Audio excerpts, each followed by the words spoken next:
दक्ष news, सामान्यांच्या हक्कासाठी नेहमी दक्ष.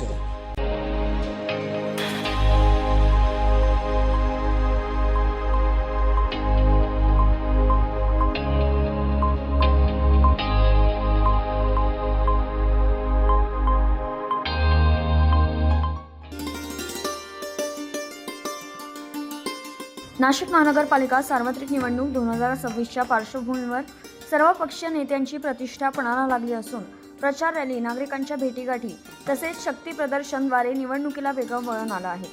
प्रभाग क्रमांक 11 मधून राष्ट्रीय रिपब्लिकन पक्षाच्या वतीने बिपिन अण्णासाहेब कटारे हे निवडणूक रिंगणात उतरले असून आज त्यांनी सकाळ सर्कल येथून भव्य प्रचार रॅली काढत जोरदार शक्ती प्रदर्शन केले. या रॅली दरम्यान त्यांनी घरोघरी भेटी देत नागरिकांशी थेट संवाद साधला. यावेळी सर्वप्रथम छत्रपती शिवाजी महाराज यांच्या पुतळ्याला पुष्पहार अर्पण करण्यात आला. यावेळी जोरदार घोषणाबाजी करण्यात आली. तर नागरिकांचा वाढता पाठिंबा पाहता 100% मतदार आपल्याला विजय करतील असा ठाम विश्वास बिपिन कटारे यांनी यावेळी व्यक्त केला.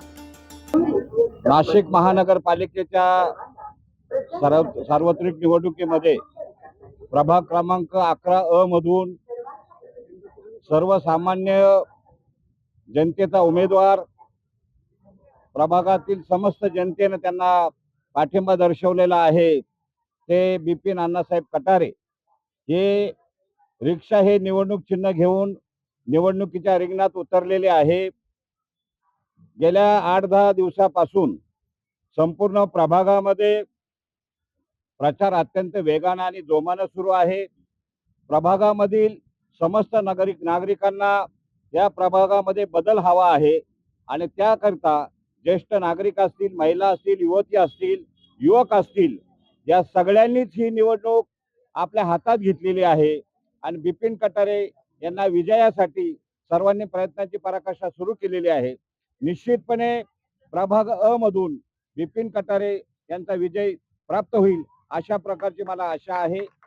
मी समस्त मतदारांना विनंती करतो की प्रभाग मध्ये निवडणूक चिन्ह रिक्षा आहे. रिक्षा समोरील बटन दाबून बिपिन कटारे यांना आपल्या प्रभागातील जे उर्वरित प्रश्न आहे, प्रलंबित प्रश्न आहे, ते सर्व सोडवण्याकामी आपण त्यांना सेवेची संधी द्यावी अशाच प्रकारची विनंती करतो. प्रथमतः सर्व महामानवांना त्रिवार वंदन करतो. प्रभाग क्रमांक 11 अनुसूचित जातीमधून मी कटारे बिपिन अण्णासाहेब निवडणुकीला सामोरे जात आहे. रस्त्याचे प्रश्न असतील, ड्रेनेजचे प्रश्न असतील, वस्ती वाड्यांचे प्रश्न असतील, कॉलनीतल्या समस्या असतील, प्रबुद्धनगर, संतोषी माता असेल, स्वारबाबा नगर असेल, राजवाडा असेल, कॉलनी परिसर असेल, म्हणजे प्रत्येक ठिकाणी जे जे प्रश्न आजपर्यंत सोडवले गेलेले नाहीत. आपल्या इथे सुसंस्कृत असं नाट्यगृह नाहीये. आपल्या इथं ड्रेनेजच्या पाईपलाईनच्या समस्या कायम होत असतात.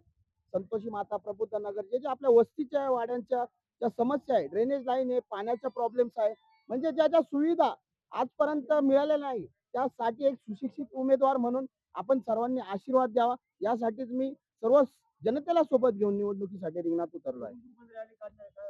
आपली ही रॅली स्वारबाबा नगर मधून डॉक्टर बाबासाहेब आंबेडकर पुतळा यांच्या पुतळ्याला पुष्प अर्पण करून पुढे निघालेली आहे. आता राजवाडा, निगळ गल्ली, मार्केटद्वारे ती शिवाजी महाराजांना तिथे अभिवादन करून आम्ही महादेव नगर थ्रू कॉलनी थ्रू जाणार आहे साईबाबा मंदिरात. महत्वाचं सांगायचं असं की कटारे परिवारावर प्रेम करणारे आजूबाजूच्या वस्तीतील लोक असतील, राजवाडा असेल, सातपूर कॉलनी असेल, माझ्या घरातला परिवार असेल, महत्वाचं म्हणजे कुठल्याही पैशाचं प्रलोभन न देता हा जो जनसमुदाय आहे हा जमलेला आहे. कारण की हे प्रेम आहे आणि त्यांना विश्वास आहे हा सुशिक्षित उमेदवार कुठेतरी नक्कीच बदल घडून आणेल आणि ही जनताच मला साथ देत आहे. दरम्यान बिपिन कटारे यांना सामाजिक कार्याचा वारसा लाभला असून त्यांचे वडील अण्णासाहेब कटारे हे गेल्या 40 वर्षांपासून सामाजिक कार्यात सक्रिय असून ते राष्ट्रीय रिपब्लिकन पक्षाचे राष्ट्रीय अध्यक्ष आहेत. तसेच त्यांची आई मंदाकिनी कटारे या गेल्या 35 वर्षांपासून शिक्षण क्षेत्रात शिक्षिका म्हणून कार्यरत आहेत. या प्रचार रॅलीला परिसरातील नागरिकांचा मोठ्या प्रमाणात उत्स्फूर्त प्रतिसाद मिळाला. परमेश्वर आंधळे, दक्ष न्यूज, सातपूर.